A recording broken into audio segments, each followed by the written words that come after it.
Hello! Today we're going to talk about how one man banning hentai from a comedy forum has led to the collapse of Western civilization as we know it. That might sound like a bit of a stretch to some of you. Whenever something stupid happens in world politics, you'll see this meme posted by some of the more terminally online people that you follow. And while it's absurd, there's definitely a nugget of truth in there. It's a classic example of the domino effect. One small action leading to vastly outsized consequences. I have two examples I'll just cover first so you can familiarize yourself with the concept if you've somehow not encountered them before. Let's start with how the assassination of Archduke Franz Ferdinand in 1914 led to World War I. Franz Ferdinand was the heir presumptive to the Austro-Hungarian throne. He was not well liked and a lot of people wanted him dead, including a South Slav nationalist known as Gavrilo Princip. Princip was part of a group of 6 Bosnian assassins who had the political objective of establishing a common South Slav state. They were assisted by a clandestine group known as the Black Hand, which is an S-tier name as far as clandestine organizations go. They took a swing at Ferdinand on Sunday, 28th of June 1914. Some Tom and Jerry-esque hijinks ensue. One of the assassins threw a bomb at Ferdinand's car. It bounced off of the folded-back convertible cover onto the street, exploding under the car behind them and wounding roughly 20 people. Having failed that, the assassin attempted to kill himself with a cyanide pill, which only made him vomit, and in a final attempt to evade capture, he then threw himself into a river, which was at the time only 13 centimeters deep due to the harsh summer. He was then arrested. Ferdinand and his wife Sophie gave up the rest of their planned program in favor of visiting the wounded from the bombing at the hospital. After learning that the bombing attempt had been unsuccessful, Princip decided to move to a position in front of the nearby store called Schiller's Delicatessen. There's a myth which states that Princip had stopped to eat a sandwich at the store, but there's no primary sources from the time confirming this. As they were traveling along their new route, the governor traveling with them realized they were going the wrong way and told them to reverse out of the street they were on. The driver applied the brakes, and when he attempted to put the car into reverse gear, he accidentally stalled the engine close to where Princip was standing. Princip then just stepped up onto the footboard of the car, shot Franz Ferdinand and Sophie at point-blank range. The biggest result here is Austria-Hungary starts putting the screws to Serbia, demanding that Austro-Hungarian officials should take part in the Serbian inquiry into the assassination. After receiving a telegram of support from Russia, Serbia mobilized its army and responded to the letter mostly in the negative. Germany then moves to support Austria-Hungary, which means France and Britain were pulled in, and then the entire continent is locked into what is now known as the First World War. Obviously, it's not that simple. The world is a complex system of interconnected parts, and war was likely inevitable, but as a single flashpoint, the assassination of Franz Ferdinand keeps coming up as the key inciting incident. I'm going to do my second example really quickly, just drive the point home about how this works. 9/11 gave us the novel 50 Shades of Grey. Gerard Way was a working artist in New York City in the early 2000s, kind of getting by but not really doing anything of note. And then 9/11 happens. Gerard has gone on to talk about how watching the towers fall gave him this massive sense of grief and fear and helplessness, and to cope with the trauma he turned to music. This led to him eventually starting a small band you might have heard of called My Chemical Romance. Gerard Way's sexy goth boy image fills the dreams of many young men and women. One such woman was the budding author Stephenie Meyer. When Stephenie Meyer sat down to write Twilight, part of Edward Cullen's image in her head was shaped by the crush she had on Gerard. Edward Cullen's sexy goth boy image fills the dreams of many young men and women. One such woman was E.L. James. When E.L. James sat down to write 50 Shades of Grey, well, technically, she wrote Twilight fanfiction and then filed the serial numbers off. In doing so, she turned Edward Cullen into the character Mr. Grey. And the book started flying off the shelves. So to sum up, 9/11 inspired Gerard Way to form My Chemical Romance, which inspired Stephenie Meyer to write Twilight, which inspired E.L. James to write 50 Shades of Grey. One tiny, or in this case not so tiny spark, sets off a chain reaction that causes a more and more outlandish event to occur. So are we all on the same page? I'm going to gently dip you into the river of knowledge like Achilles being dipped into the river Styx by his mother. If you want to start digging deeper into any of the specific connections, I will do my best to have it all laid out for you in the reference document in the description, and if I've gotten anything egregiously wrong, then the pinned comment will have corrections. So let's talk about how low-tax banning hentai from Something Awful has led to the beginning of the American century of humiliation. Our story starts in May 1999. The Space Shuttle Discovery completes the first docking with the International Space Station, marking the start of a new era of international cooperation in space. And a day later, on the 30th of May, in a college apartment in Conway, Arkansas, a man known as Hiroyuki Nishimura launches the website 2channel, an anonymous text board serving Japanese internet users. By being hosted in the United States, 2channel was able to bypass the more restrictive censorship rules of Japan while still being accessible to its citizens. At its peak, it was Japan's most popular anonymous text board. In fact, a few years later, Google said that it was the most searched word in Japan. Western internet users who stumbled across it couldn't navigate threads without a basic understanding of Japanese. A handful of bilingual posters tried bridging the culture gap, but 2channel users were quite wary of outsiders. Threads in English often got ignored, mocked, deleted, the whole 9 yards, but there was some occasional cross-posting.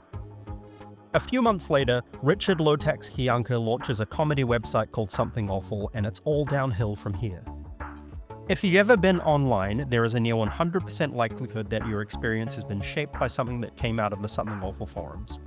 The metaphor I use is that it's like pissing into a swimming pool. If you walk up to a pool and let it rip, there is now piss in the pool, but you can't unpiss the pool. It's now been permanently pissed. The metaphor is a little tortured, but I hope you get it. Many influential posters, YouTubers, entertainment professionals have come out of it, along with a huge amount of internet culture in general. It's still active today, but nowhere near its glory days. Registering on Something Awful was initially free until a forums user registered 50 forum accounts. Now, just for some context, this was in the year 2000. Email addresses were much harder to come by at the time. Tasty Armageddon was his name, and he's the main reason why Lotax decided to start charging money to register a forum account, and thus the Brotherhood of $10 was born. Think of it as like the Brotherhood of Evil Mutants, but for large adult sons. On August 30th, 2001, the website Futaba Channel, sometimes called 2chan, was created. This was set up as a refuge for 2channel posters when the site was in danger of shutting down. Nishimura, the guy behind 2channel, doesn't have a strong history of running a website very well, and Futaba Channel was made as a parachute site just in case. To help with this, they made their codebase open source. Its descendants are used to run many Japanese and English image boards to this day. While this is happening, back in the West, SomethingAwful.com continued to grow steadily, having thousands of active users daily at its peak. The problem with having such an active website is Lotax hated doing any actual work. Whomst amongst us, really. He also loved making money. Again, whomst amongst us, really. He had actually considered turning registrations off entirely and just letting the website continue with everyone who had already registered, but with the paywall up, you end up with this recurring and consistently absurd result that the people who caused the most trouble kept on buying new accounts and paying to unban themselves. All of these new users meant there were more posts, and more posts meant more topics flooding the forums. The dumping grounds for topics without their specialist subforum was the general subforum, or GBS. Obviously, if there's no anime forum, and I want to talk about anime, where else am I going to post about it? The problem is Lotax hated anime. He also hated when GBS would get flooded with one type of post, and when that happened, a new subforum would be made. Rather than banning anime outright, he made a new subforum for them to be siloed off into called ADTRW. ADTRW is currently an acronym for Animated Drawings to Replace Women, and at the time of recording, it's called Vegeta. It originally, unfortunately, stood for the Anime Death Tentacle Rape Whorehouse. Not a great name, and you can see why it was changed. But it was meant to signal, hey, I think you're all weirdos with awful taste, here's your hole to hide in. And ADTRW became the place where the proto-weebs of the internet were kind of let loose to post, and they do for a few years. There's also some crossover between these proto-weebs and the posting happening on Futaba Channel. They knew about each other, there was a little bit of cross-pollination. I keep having to take little tangents for cultural context, but It's really important to note that during this period and all the way up until the early 2010s, the internet was really weirdly accepting about pedophiles existing openly on the internet. Do you remember Pedo Bear? That was something that always made me really uncomfortable when I was younger. Reddit had r/jailbait for years and years until they cracked down on that after getting exposed on mainstream media, and unfortunately Something Awful really wasn't much of an exception to that either. The name ADTRW had unfortunately signaled to the genuine fans of that sort of stuff that their favorite kinds of content was tolerated there. The kind of fan who unironically posts, "Yeah bro, she's just a drawing and is also a 100,000-year-old dragon actually, trust me." Basically a lot of dubious anime girl posting was going on. One of the people actively posting in ADTRW was a young man with the name Christopher Poole. At the time he was a 15-year-old student in New York. You might know him by the name of Moot. On the 29th of September 2003, Moot registers 4chan.net, which he chose because it looked just like 2chan.net. Some other people out there claim to have been involved in founding 4chan, but for the sake of convenience, I'm not going into that today. Moot grabbed Futaba Channel's open source code and ran the Japanese text through AltaVista's Babelfish translator to make it English friendly. That's actually where we get the term anonymous from. And on the 1st of October 2003, 4chan officially launches. Before the end of the year, several anime boards were created: H, C, D, W, Y, and A. This is also the same year that SEC filings show Palantir was incorporated by Peter Thiel, the co-founder of PayPal. This was done when the CIA Total Information Awareness Program was defunded. If you haven't heard of the Total Information Awareness Program, it was based on the concept of predictive policing and was meant to detect, classify, and identify foreign terrorists by hoovering up every piece of data it can find on the World Wide Web. Think the Minority Report, but real. In February 2004, Something Awful user Nub Destroyer, great name, attempts to get 4chan shut down by emailing GoDaddy, the registrar of 4chan.net. He's actually successful. 4chan has to move to 4chan.org, where it remains today. This is probably because around this time, Moot made a thread in ADTRW advertising 4chan. Low Tax was already pretty heavy with the ban hammer at the time, and he was growing even more trigger-happy about banning people for posting anime if it ever creeped ever so slightly outside of ADTRW. So they mostly kept to themselves, posting about anime and anime girls, and there was a lot of semi-suspicious hentai, which people didn't like, raising concerns about what they described as blatantly pedophilic imagery. So you would end up with a lot of non-ADTRW folk coming into the forum to argue about the pedo thread, creating basically a massive pedophile versus anti-pedophile civil war. Another thing that happened was a lot of people would lift image macros from Futaba Channel. Image macros are what we called memes back then. It was the style at the time, and they'd lift them from Futaba Channel and post them into Something Awful. Lortax would come in, be super pissed off about that because he'd consider it a low attempt at humor.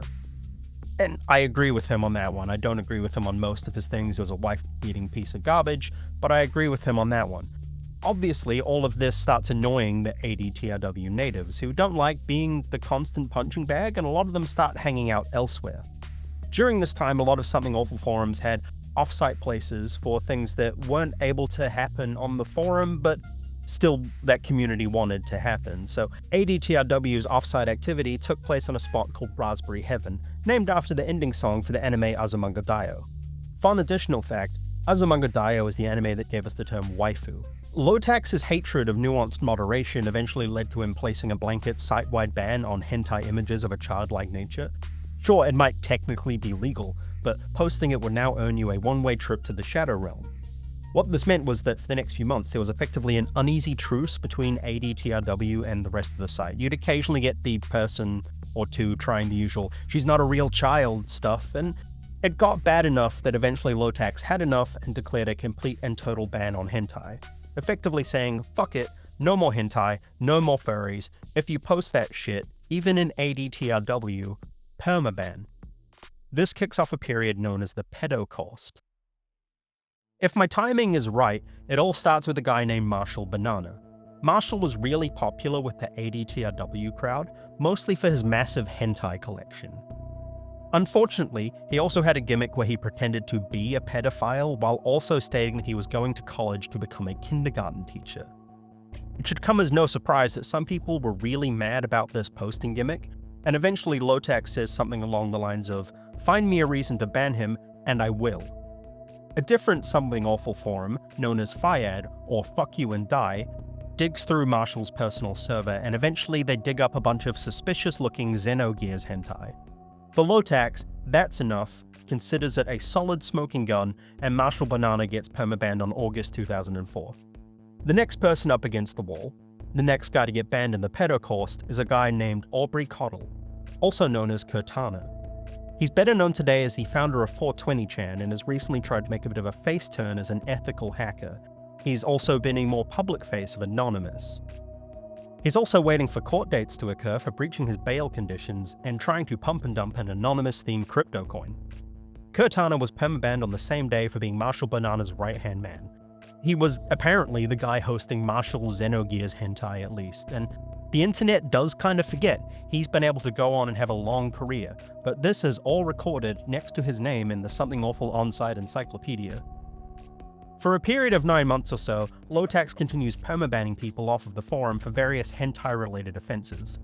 There's a long-standing rumor that Moot was banned by Lotax as well, but this doesn't appear to be the case.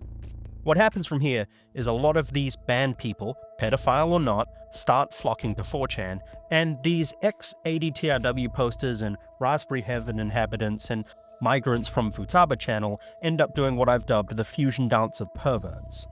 A lot of people end up going there because it's a place where they can post pictures of anime girls without getting banned, and some pedophiles definitely do go there too. It's here that the first domino in the chain has now been well and truly tipped. I understand we spent a lot of time building up to it, but you need to understand the landscape of the internet leading up to it. It's important. My position is that it's here that the seed of 4chan had been sown in poisonous soil. Its initial launch audience effectively locked in by Lotax banning dozens of the internet's most notorious anime perverts. The question I have for you all is, do you think 4chan would have ended up any differently if it had a different starting audience? One thing I have been hung up on while writing this is that by this point, 4chan had already created and then deleted a lolicon board, but maybe that's just a coincidence. The alternative scenario here, I guess, is 4chan would have just withered and died because it never got that critical mass of people going to it, and I think this infusion of members scorned by Lotax kept them alive to become what we know and love today. There is one question I ask more than I should. Do you think Moot ever sits back and recreates the Oppenheimer stare because of the website he's created? I found a Reddit AMA from him in 2011 where he's asked, "What do you think, 10 years from now, the lasting cultural legacy of 4chan will be?" His answer was that it shaped net and IRL culture in a way that few other communities and websites have. Obviously, he was right. Before we go any further, there's a textbook you can read, by the way. It's called It Came From Something Awful, and it really picks up steam around here. It doesn't go as deep as I have into the Something Awful part of the history for my taste, but if you'd like to start digging more, it's a decent jumping off point. I have my own issues with it, but not enough to not recommend it. Let's keep moving down the calendar. In 2005, a man by the name of Steve Bannon secures $60 million in funding from Goldman Sachs to invest in a company called Internet Gaming Entertainment, or IGE. IGE was a company that traded in things like World of Warcraft gold, quite literally hiring people from the third world to gold farm in WoW and sell it to Westerners. After this, Steve goes on to be an integral part of the American conservative news network Breitbart. This is some crucial world building for the Steve Bannon part of this arc. It's important to note what he was up to at the time, and we'll come back to what he learned from his time selling WoW gold later. The next 6 years, 2005 to 2011, are what I'm going to call the golden age of 4chan. Think your pools closed, your chanologies, the launch of Anonymous as we know it, all of that stuff. It's during this time we also get the rise of weird Twitter. A lot of the original inhabitants of that part of Twitter are also former Something Awful users or connected to Something Awful, like this guy. And from here, 4chan begins to massively outgrow its father. I personally mark 2011 as the end of this golden age. This is the same year that the board called POL, short for Politically Incorrect, is made. POL was made as a replacement for the deleted board known as N, which had been deleted because Moot thought it had evolved into Stormfront. This new board quickly attracted users with a political leaning that would later be described as the alt-right.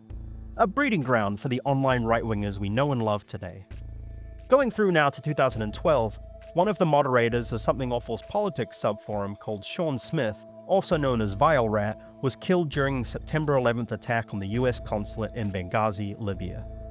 Also, this is his tattoo. It's called the Vile Tat. It's Vile Rat's Vile Tat. Glenn Beck, in response to this incident, claimed that Vile Rat was actually a spooked-up CIA agent relaying communications to his fellow undercover agents using both Something Awful and the video game EVE Online as a medium. That's just Glenn Beck for you, but that being said, there is something a little suspicious about a guy just hanging around in a hot zone embassy like that with the job title Information Management Officer. Either way, shoot blues, tell Vile Rat. Where in 2013, the website 8chan, now known as 8kun, is founded by Frederick Brennan, aka Hot Wheels. Brennan considered 4chan to have grown into an authoritarian site and described 8chan as a free speech-friendly alternative. It's also time to do our best staff member at Little St. James impression and say, "Welcome back, Peter Thiel." He's funding Hulk Hogan's side of the Balea v. Gorka lawsuit because Gorka outed him as gay, and he saw this as an opportunity to take revenge. He does begin to get a bit more involved in politics from here onwards. It's very shadowy. His main method is kind of meddling in the background like a libertarian vampire, and also emailing a bunch of child traffickers. Palantir is also not really public-facing yet either, mostly still working as a military contractor. I keep mentioning Palantir and Peter Thiel because he will get more and more connected to a lot of the other major players online throughout the rest of this story. On the 19th of February 2014, the chairman of 2chanel's domain registrar seizes the domain due to apparent unpaid debts. This man, known as Jim Watkins, takes full control of the website in what is effectively a hostile takeover. In doing so, he relieves Hiroyuki Nishimura of all power and assumed the role of website administrator. Nishimura still owned the trademark, however, and to avoid potential legal issues, Jim eventually changes the name of the site, and a couple of years later, they redirect everything over to 5channel. This same year, a second CIA connection appears with regards to Something Awful. Brown Moses was also a moderator of the politics subforum of Something Awful. Same as Vile Rat, and he kind of convinces a bunch of Something Awful members to do a bunch of OSINT work during the Syrian civil war. He goes on to found Bellingcat, a Netherlands-based open-source intelligence group, and yeah, most OSINT orgs of that scale are more or less CIA cutouts. That shouldn't even be controversial. 2014 is also the year that we prove there is always more and it's always worse, because 2014 is the year of Gamergate. Aaron Gajoni makes a very, very long post about how he thinks he was abused by his cheating girlfriend Zoe Quinn. He posts it on Something Awful, Reddit, 4chan, anywhere he can post. He's very promptly banned from Something Awful with the reason, "Thank you for joining the Something Awful forums in order to post a giant fucking psychopathic hell dump about your ex-girlfriend in the forum about video games." So rather than waste another $10 and re-register, he continues to cross-post the Zoe post on other parts of the internet, kicking off the culture war we know and love. And some of you are thinking, hey, that thing was actually about ethics and gaming journalism. My response to that is no, it wasn't. One of the core claims about Gamergate is that Quinn slept with a journalist for a review of their game Depression Quest. One problem with that is the review doesn't even exist. And a lot of very normal people are now rushing to the comments to tell me I'm wrong and journalists are all corrupt. And while they are entitled to their own opinion, Gamergate essentially functions as an online harassment campaign motivated by a right-wing backlash against feminism. All of this doesn't really stop Gamergate getting a lot of traction on the internet, because one of the people fanning the flames here was Steve Bannon, our WoW gold seller from earlier, who at the time was also actively emailing Jeffrey Epstein, by the way. He's reappeared on the scene, putting a lot of effort into manipulating Gamergate as a vehicle to activate young men for Donald Trump. His main hired gun for this was a man by the name of Milo Yiannopoulos. Milo's an interesting character. He stated that sexual relationships between 13-year-old boys and adults can happen perfectly consensually, and Milo was a key figure in driving a lot of Gamergate's harassment campaigns. He's currently beefing with Nick Fuentes, having freshly come out of being fucking Kanye West's assistant for some reason, and also recently revealed that he's going blind due to popper-induced macular degeneration. What is important here is that Bannon correctly identified Gamergate as a vehicle to throw his money and weight behind. He realized, during his time selling WoW Gold, that the average capital G gamer is ripe for this kind of political grooming. The quote from Steve that really sells it is this: "These guys, these rootless white males had monster power. It's the same guys on Thoughtbot who were later on Reddit and other online message boards where the alt-right flourished." He identified that the people buying his WoW Gold needed something. And what matters here is that Gamergate proves that you could use semi-radicalized places like 4chan and Reddit as a launching pad for your further radicalization campaigns. Moot actually ends up banning Gamergate because it's lame and boring, and he unsurprisingly gets a lot of pushback and harassment for this. I think at this point he truly lost control of the website, and on January 21st, 2015, he actually steps down as the head administrator of 4chan. Because of this ban, Gamergate anons move over to 8chan, the free speech-friendly alternative to 4chan that I mentioned earlier, giving that website its own big seed audience, much in the same way 4chan was seeded by Something Awful's ban wave. These Gamergaters start heading out into other websites, recruiting more and more people down their version of the alt-right pipeline, which helps because 2015 also brought the rise of what I call college tour culture. These scores of freshly radicalized pro-gamers are absolutely primed to hoover up clips of student protests and videos of people trying to debate controversial speakers. Think of that big wave of SJW-owned compilations you might have seen a decade ago on YouTube, where guys like Charlie Kirk gish gallop a bunch of barely conscious 19-year-olds on college campuses. In September of the same year, Hiroyuki Nishimura returns and, backed up by a consortium of investors, takes over as the new owner of 4chan. Fun fact, one of the investors there was the company that makes Nendroid figgies. From here, 4chan continues to lurch further and further to the right, fueled by this kind of online gamer awakening. The subreddit r/thedonald is also founded in the middle of 2015. Their mods actually go on to describe it as 4chan with a condom. This freshly reshaped online landscape, freshly rocked by a few big right-wing campaigns and starting to form its own online culture, start talking a lot about the concept of red pilling. Red pilling is a concept stolen from the Matrix but made lame. It's the idea that you can shock people out of progressive ideals and bring them to the based side of the political spectrum. This can be attributed pretty squarely on a quiet but very influential guy called Curtis Yarvin. He's been around since 2007, posting under the name Mencius Maltbug, and he's widely considered to be the thought leader of the Dark Enlightenment movement. I'm just bringing him up now because this is when his ideas really break containment and become a much larger part of mainstream right-wing thought. Yarvin has been influential in guiding people like Peter Thiel and other would-be technocrats like Mark Andreessen who have expressed an interest in establishing tech CEO dictatorships. Yes, that is the shape of his head. Steve Bannon has also said that he has both read and admired his work. Also, current Vice President J.D. Vance cites him as a key influence. This school of thought is called Dark Enlightenment, or the neo-reactionary movement. It favors a return to traditional societal constructs and forms of government such as absolute monarchism and authoritarian capitalist city-states. Guys like Peter Thiel, guys like Elon Musk and Mark Andreessen want to make hyper-capitalist city-states where they, the big boys with billions of dollars, are in charge. They have correctly identified that the internet can be used as a vehicle to spread these ideas far and wide. I also found out while writing this that Yarvin is on record saying he was inspired by a 2005 YouTube video that contrasted modern Western decadence and filth with pictures of Nazi officers in uniforms. So, like Curtis Yarvin, the weird guru that the Vice President of the United States looks up to and takes advice from, fell for a little Dark Age style edit targeted at 15-year-olds at the ripe age of 32. Yes, I know Little Dark Age wasn't out then, but it's that type of shit. It's strange weirdos all the way down, if it wasn't obvious at this point. It compels me, though. We now come to 2016, where all of this culminates in Donald Trump being elected for the first time. Some people attribute this win squarely on meme magic, the idea that if you post hard enough, you can meaningfully affect the world. It helped.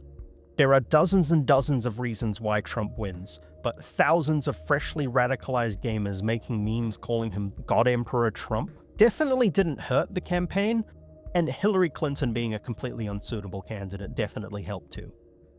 2016 is what I would describe as the year of the podcast. Podcasts have been around for decades before this, sure, but I think this is a good year to call it that because this is when they start getting larger and larger spheres of influence in wider culture. Chapo Trap House gets started this year, and yes, they are former Something Awful users as well, some of them are. It's also the year that Kash Patel publicly claimed Trump was a Russian asset in a New York Times op-ed. Weird thing for his current FBI director to say, but what can you do? Before the year is out, Frederick Brennan signs 8chan over to Jim Watkins and his son Ron, which is handy because 2017 brings the rise of QAnon. QAnon's also known as the thing that drove your estranged uncle Bugnuts crazy. The person or persons behind Q or QAnon start posting on 4chan, likely because 4chan had proven to be such fertile ground for this kind of content after the Gamergate years, and to me, pretty easy connection there to make. That being said, they moved to 8chan a month later, publicly stating that they have concerns that 4chan had been infiltrated. My personal opinion, one shared by numerous journalists and researchers, is that either Jim or Ron Watkins know the identity of, or are themselves the person behind the Q account, and it would be easier to control the narrative on a website they owned rather than one they did not. With the rise of QAnon, Trump allies such as Michael Flynn, Sidney Powell, and Kash Patel have all pushed conspiracy theories rooted in QAnon, helping drag its fringe narratives into the political mainstream. We are going to keep rattling through these years quite quickly. This new wave of online right-wing thought continues through 2018, and in 2019, 3 mass shooters post their manifestos on 8chan. It's also in this year that Steve Bannon resurfaces in the Epstein email logs, asking Epstein if he knows anyone in Europe who wants to control the European Parliament, and with it, the EU, saying, "I need to get serious about taking on Soros." After Trump loses the 2020 election, the QAnon crazies of the world decide to have a field trip to the Capitol on the 6th of January, and the rate of Q's posts rapidly decreased from here, with Q no longer posting a few months later. We then enter the years of rapid Brandonization, and things don't really get better for society in general. Peter Thiel returns to the scene. I say returns, he's always been there like a libertarian vampire. But he backs JD Vance's 2021 election campaign to the tune of $15 million. These donations help put Vance into the US Senate. Conservative podcast is still going strong. Kash Patel is plugging away, now doing stupid QAnon-adjacent bullshit on his podcast Kash's Corner. And in 2022, Peter Thiel's ex-business partner and purchaser of the foundership of Tesla, Elon Musk, buys Twitter, and he begins actively manipulating the Overton window on that site further and further to the right. He's also just fucking melted his brain on 4chan at this point, just cooked himself in trip-fagging and ketamine. And by the time we get to 2024, social media hasn't really improved. If anything, it's gotten worse. Dissatisfied voters don't really engage with a Democratic campaign because the Democrats suck and couldn't organize a piss-up in a brewery, and Donald Trump handily wins his election. We are now in the era of artificial intelligence.